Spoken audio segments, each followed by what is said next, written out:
What kind of world greeted Pegomastax when it appeared roughly 200 million years ago during the earliest Jurassic? What advantages could a body barely 60 centimeters long offer one of the smallest ornithischian dinosaurs known? Why did this small dinosaur carry a sharp-cutting beak alongside enlarged canine-like teeth, a combination rare among its contemporaries? Was Pegomastax truly a plant eater, or did those fangs occasionally serve some opportunistic feeding beyond vegetation? What does this odd little skeleton reveal about early ornithischian experimentation with body plans, teeth, and feeding strategies? How did the Elliott Formation of South Africa preserve evidence of this creature's life within ancient southern Gondwana? Don't miss what comes next in this story. Watch to the very end. I'm Jonny Dony, your host for dinosaur documentaries grounded in real science, where the Shearing beak fell silent explores the small herbivore Pegomastax and its early Jurassic floodplain life. Monetization has grown unpredictable lately, so this channel relies on direct viewer support to keep going. Becoming a Patreon sponsor is the best way to help fund the next film. Link below. Please like the video and subscribe for more releases. Now, let me take you back in time. Where the shearing beak fell silent. All things are but fragments, and the rest is lost to time. Seneca. Jurassic Floodplain. 201 million years ago, the southern interior of Gondwana lies unbroken and dry. Rivers wander across it in shifting braids, laying down the red beds of the Upper Elliott Formation, one flood at a time. The Jurassic has just begun. The climate here swings hard. Months of semi-arid heat crack the mudflats into polygons. Then rain arrives, the channels brim, and silt spreads in sheets across the flats. Ferns and horsetails green the margins within days of the first storms.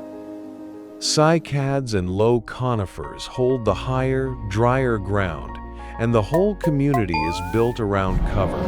Sauropodomorphs move through the conifer stands at a distance, unhurried, taking the crowns no one else can. Beneath them, the undergrowth belongs to much smaller animals. Among them moves Pegomastax, 60 centimeters of quick herbivore, keeping to the fringe where shade meets open silt. A small synapsid works the leaf litter alongside it. Both live by the same rule: never be far from something to disappear into. Reproduction follows the season. Ornithischians as a group laid eggs in shallow scrapes on dry ground, and this small dinosaur almost certainly did the same, though no nest or clutch of Pegomastax has ever come to light. Hatchlings emerge small and running. Nothing about this landscape is settled. The rivers cut new courses each wet season, burying the flats under iron-red silt that will stack hundreds of meters deep. In such a floodplain, every life is lived between one flood and the next.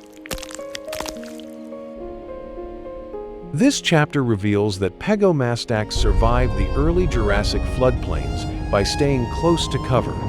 We invite your perspective on these survival tactics in the comments below. Please like and subscribe to support our research. The next chapter examines how its tiny size enabled rapid bipedal escape. Bipedal species. Movement first, a low blur crossing bare ground, then stillness. Pegomastax runs on two legs, its body barely 60 centimeters from nose to tail tip, and weighing perhaps as much as a small rabbit. Everything about this build serves speed.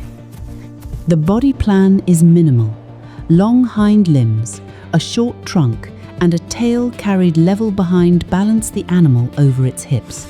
Among all ornithischian dinosaurs, few ever ran smaller. Pegomastax is among the very tiniest known. Scale is best measured against neighbors. A sauropodomorph, moving through the conifers, stands taller at the shoulder than this animal stands in total, and its single footprint would hold a Pegomastax curled asleep. Small size is not weakness here. It is a strategy. Alertness is constant. The head lifts every few seconds, eyes sweeping the cycad shade before the animal commits to open ground. A Megazostrodon, no larger than a mouse, keeps to the same fringe of cover, and both share the same caution. The young emerge precocial, able to stand and run within hours and largely independent from the start. Growth is quick, early, then slows. Far across the flats, a small theropod crosses at an unhurried walk, and the little runners mark it long before it nears. So the day proceeds in short bursts, a dash of a few meters, a freeze, a lowered head, another dash. A Clevosaurus basks unmoving on a sunlit log nearby. The small biped is already gone, 2 legs folding beneath it into the ferns. Why would a plant eater evolve prominent fangs while fleeing across open ground? Chapter 2 traced how size and speed governed every move it made. Subscribe and like to join our research. Chapter 3 reveals the jaw mechanics behind those canines. Jaw apparatus. A sound repeats in the fern shade, a dry, rhythmic snip, endlessly patient. It comes from a mouth no longer than a human thumb, closing again and again on a horsetail stem. The genus name means strong jaw, and it is well chosen. At the front sits a short, parrot-like beak of horn-covered bone, and immediately behind it a pair of enlarged canine-like teeth. Such fangs in a herbivore are rare among early dinosaurs. They may have served display or recognition as much as cropping. Further back, the cheek teeth are taller than they are wide, and they meet at an angle. Each closing bite grinds the opposing crowns against one another, wearing matched facets that keep every edge keen. The result is a set of self-sharpening shears. The lower jaw is deep and heavily built, engineered to absorb the stresses of that repeated slicing. Compare a sauropodomorph browsing the conifer crowns nearby. Its slender, spoon-shaped crowns only strip and swallow. This small animal processes its food in the mouth instead. 3 kinds of tooth in one mouth. This differentiation is the mark of Heterodontosauridae. A small synapsid rooting through the litter carries something similar, arrived at separately. A basking crocodilian, by contrast, wears a single row of simple cones, all alike. Heavy wear across the crowns records thousands of such bites, tough fiber worked over and over. Now the head lowers again to a cycad frond. The beak grips, the fangs part, the stem, and the shears behind them close. While earlier chapters covered landscape and size, this chapter reveals the specialized jaw. We traced how beak and shears transformed plant processing. Drop your observation on dental mechanics below. Like and subscribe. The next chapter puts those jaws to the test against hunting Megapnosaurus. Predator encounters. Dust bursts from the fern floor as a Megapnosaurus swings in mid-stride, a slender theropod 3 times the length of the animal it drives. Pegomastax cuts hard left under a fallen conifer trunk. The pursuit breaks, on a gap too narrow to follow. At the cycad's base, two males meet head-on over the same shaded patch.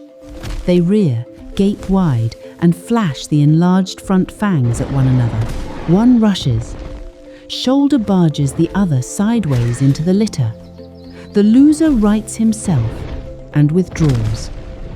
Down at the channel margin, a protosuchus explodes from the shallows, a land-running crocodilian barely a meter from nose to tail, but built for the short rush. The lunge falls a body length short. Pegomastax is already climbing the bank, spraying wet silt behind it. A Dracovenator crosses the open mud at a walk, a theropod large enough to ignore something this small. The little ornithischian freezes flat against a horsetail clump, motionless until the predator's shadow passes. Stillness, here, is a defense as sound as speed. In the dry season, cover shrinks, and rivalry sharpens. Two of them lock at the mouth of a hollow beneath a ginkgo root, heads low, pushing chest to chest.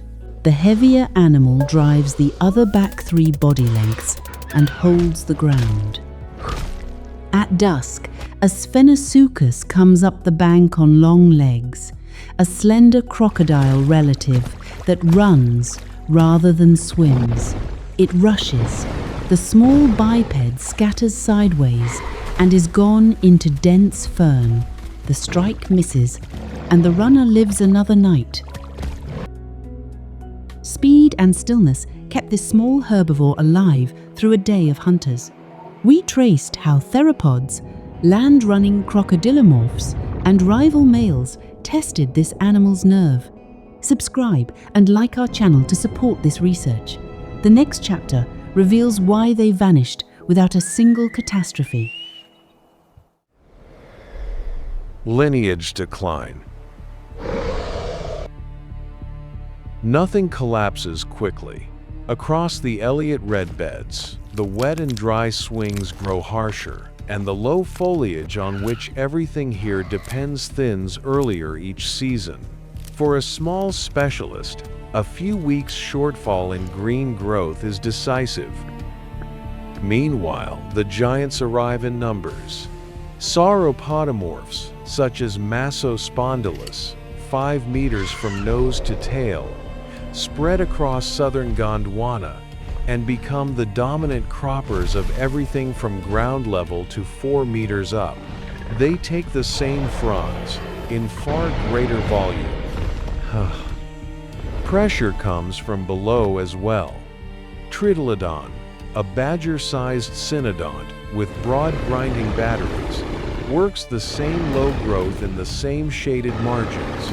Two very different animals, both processing tough fiber, both squeezed into a narrowing band of southern Africa. Specialization cuts both ways. The self-sharpening shear system is superb at one task and poor at improvisation. The more precisely a mouth is tuned, the less it tolerates change.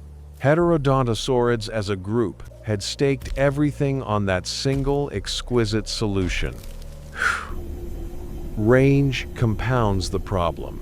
Pegomastax is known from one region of southern Africa alone, and small, patchy populations of small animals fail quietly, valley by valley. Carnivorous theropods diversify around them. The shrinking pockets of cover hold fewer of these shearing herbivores each generation.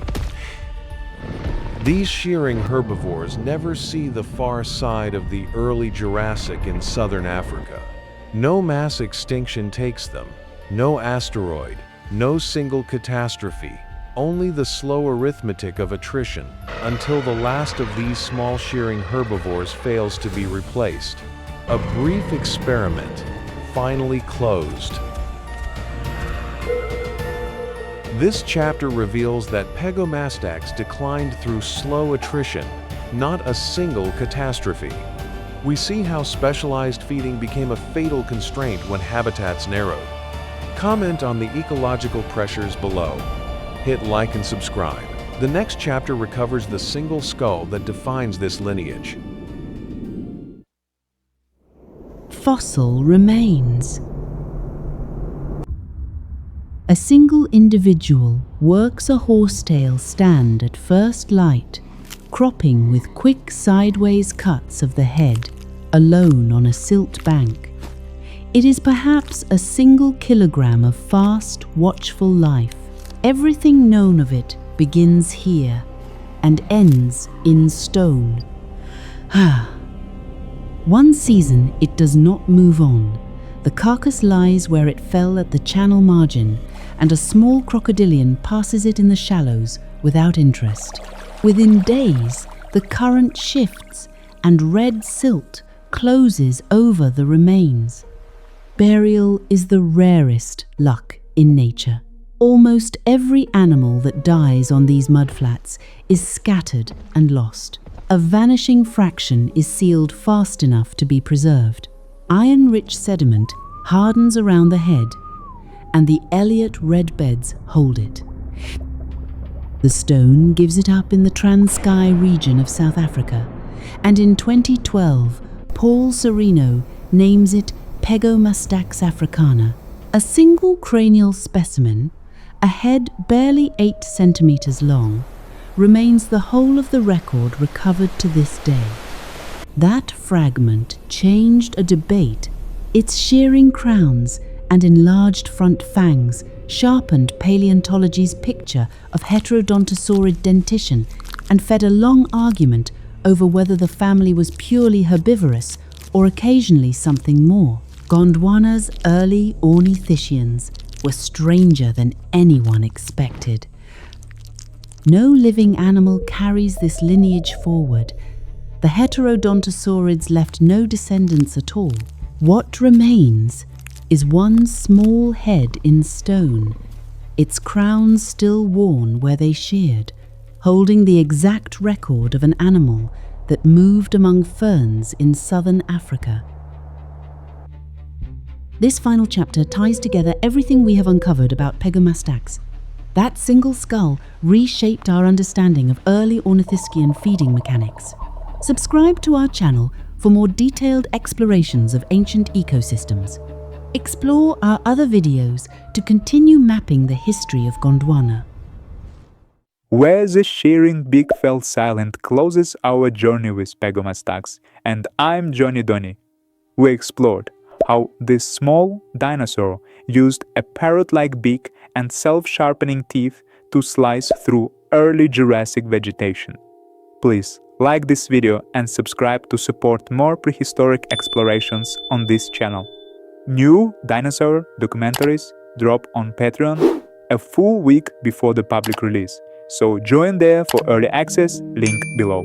My sincere gratitude extends to every subscriber and sponsor whose steady generosity funds careful research and animation work. In just a few seconds, 2 equally fascinating dinosaur documentaries will appear on your screen. Choose your next adventure and continue exploring ancient ecosystems with me.